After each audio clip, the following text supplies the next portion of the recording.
Olá pessoal, hoje eu vou mostrar a vocês como ver seu próprio IP do seu computador.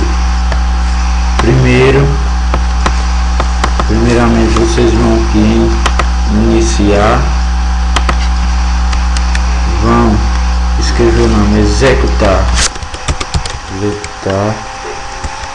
aqui ó, executar, aí vai aparecer esse daqui ó. Aí vocês vão clicar nele, pronto, aí vai aparecer esse nome aqui, CMD. Se não aparecer, vocês escrevem CMD, aí aperta o OK, aí vai aparecer essa chave de comando aqui. Aí vocês vão digitar tudo colado, IP config de configurações, e dá um enter.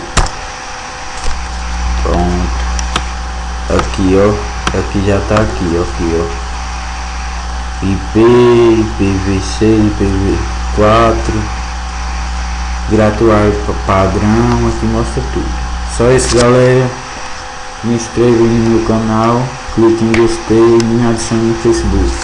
Lá eu vou estar dando mais dicas a vocês como hackear qualquer coisa.